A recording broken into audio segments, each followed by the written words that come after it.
The first night I worked the night shift at Wendy's, I had no idea what was waiting for me. Something that wasn't human, something that would watch me even when I didn't want to see it. Something that would never let me go.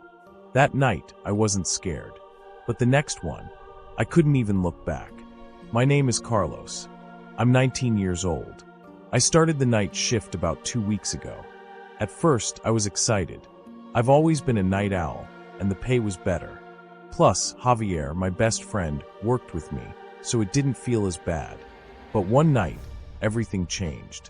That night started like any other. I left my apartment just after 6 p.m. The world was already shifting.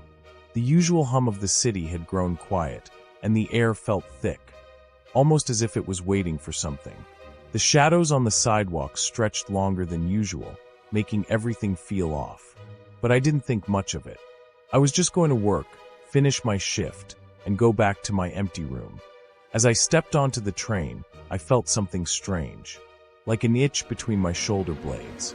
A coldness. I looked over my shoulder. Nothing. Just the empty streets. I thought it was just me being paranoid. I plugged in my headphones and tried to ignore it. When I arrived at Wendy's just before 7, everything seemed normal. The usual buzz of the kitchen, the quiet hum of the fryers, the steady clink of the register. At first, there were barely any customers. I spent most of the time scrolling through TikToks behind the counter, half-heartedly trying to keep the place running. Around midnight, my phone died. I sighed and plugged it into the charger behind the counter. Might as well take the trash out while I wait, I thought. I hated it, but the night shift always had that one moment when you needed to get outside and breathe, to feel like you weren't just trapped in a box. The back door creaked open, the cold night air hitting me like a wall. The alley was silent, like it always was. But then, when I turned to throw the bags into the dumpster, I heard something. A faint sound, like the air had shifted. I glanced up at the small hill across the street. There, in the distance, stood a figure. But it wasn't a person, it was something else. Tall. Too tall. Unnaturally so. My stomach churned, and I felt the hairs on my neck stand on end.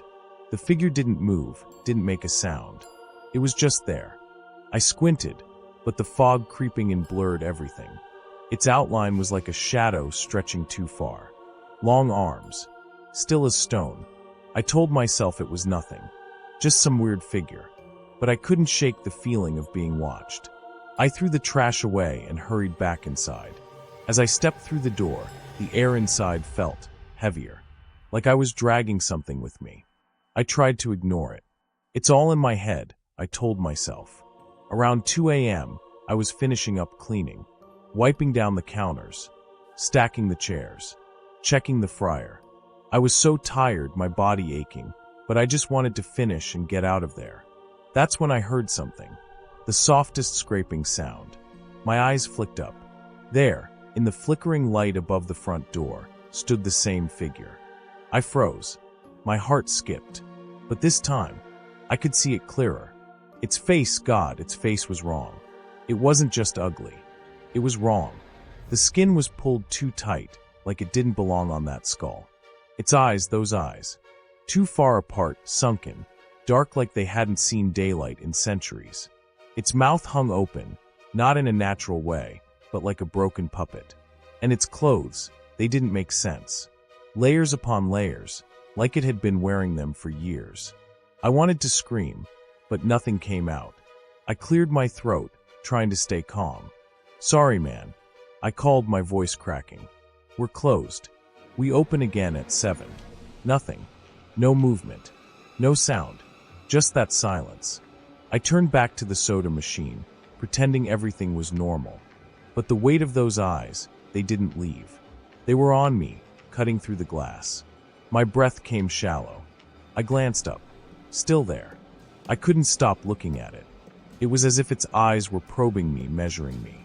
I thought back to the hill outside. Had it followed me? Was it waiting for me to notice it? I went into the back to find Javier, the other guy working that night. Hey, I said, trying to hide my growing panic. There's some guy out front who won't leave. He's just standing there, like a statue.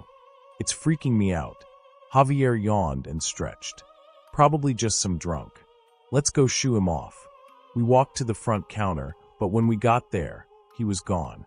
And then the worst part, he was inside, standing right in the middle of the dining area. Just standing there, as still as before. What the hell? I yelled, my voice cracking. You can't be in here. We're closed. Javier just looked at me, confused. Who are you yelling at? I pointed. Him. Right there. But Javier frowned, looking right through the spot I was pointing at. Carlos, there's no one there. I couldn't believe it. I was looking at him. He was there. I could feel him. But he wasn't a person. Not a customer. Something else. I couldn't look away. And then a horrifying thought hit me. What if I hadn't imagined him outside earlier? What if, no, I couldn't think like that. I turned my back to it, and that's when I heard it. A dragging sound. Feet scraping across the tile. I spun around, heart racing. He was closer now. Much closer. A few feet away. Still, Javier didn't see anything. You seriously don't see him? I screamed. Javier stared at me, wide-eyed. What the hell is going on with you?